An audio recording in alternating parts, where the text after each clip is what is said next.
Hey, it's great to have you guys back for another week of Dangerous Prayers life groups, and I want to say a big thank you to those of you that are hosting. Also, it's really cool to see so many of you posting videos about the book, how it's impacting your life, and that actually exposes the content to other people. So very personally, thank you for talking about the message, and more so, thank you for praying dangerous prayers.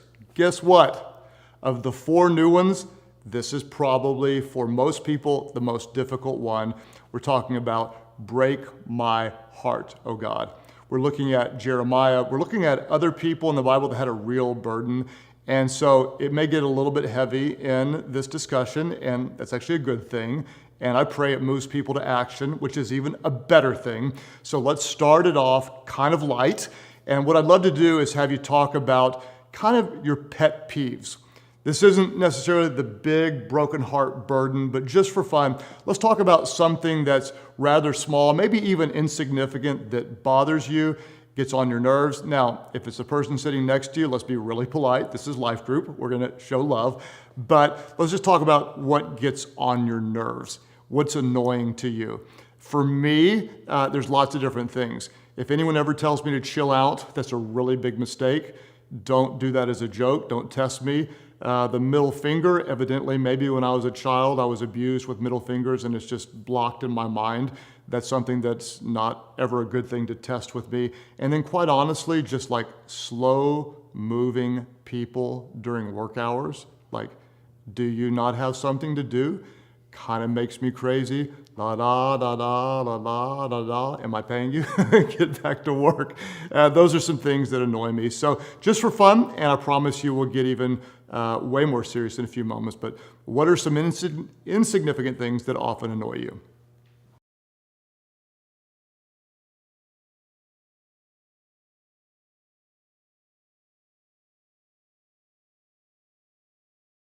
We are talking about dangerous prayers, and there would be few prayers more dangerous than actually asking God to break your heart.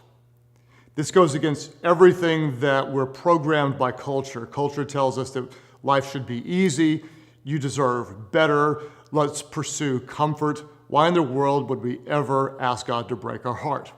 Well, I want to read to you a bit from my notes. We covered this partially in the weekend message, and then I'm going to ask you your second question. What if God breaks your heart for what breaks his? What if God blesses you with what some have called a holy hurt, or you're blessed with a burden?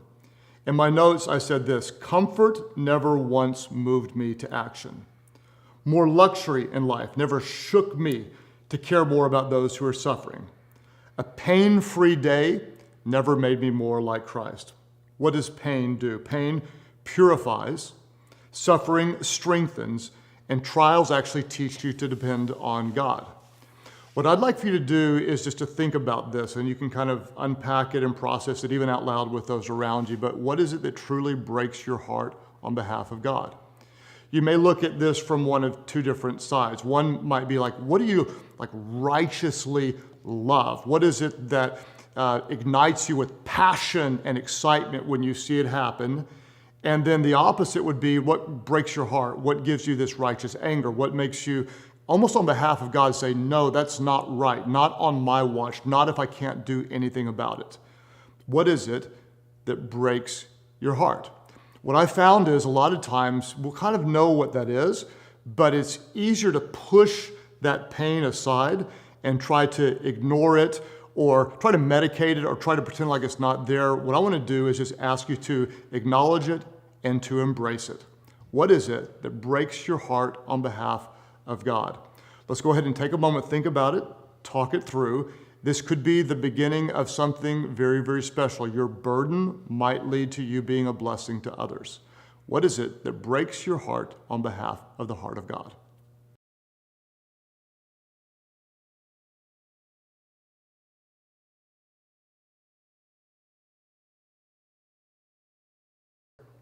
All right, well, question 3 is always where the rubber meets the road. This is where we try to bring application.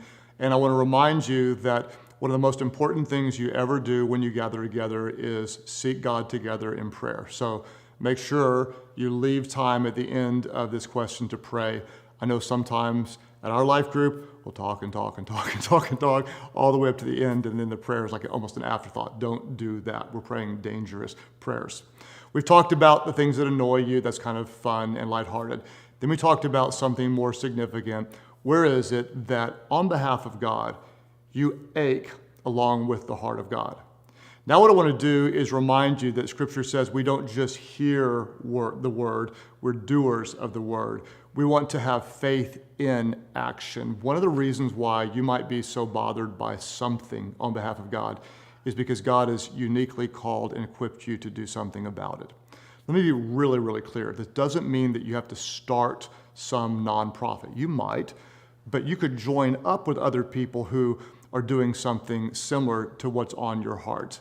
What I want to encourage you to do is to take some step in the direction of that which breaks your heart. We've identified, very likely on question number 2, what it is that breaks your heart. Question number 3 is very, very, very, very simple. What are you going to do about it? What are you going to do about it? Don't step away from the pain, step into it. Let it wreck you in the best sort of way so that you cannot do nothing. You have to do something. And again, you don't have to quit your job and go all in. You might. Some of you, God might lead you to do that. But I would encourage you to at least take one step in that direction. You know what it is now that breaks your heart on behalf of God. Question number 3, as you discussed before you pray, what are you going to do about it? I thank God in advance that through your hurt, God's going to use you to bring healing. Question number 3, what are you going to do about your hurt?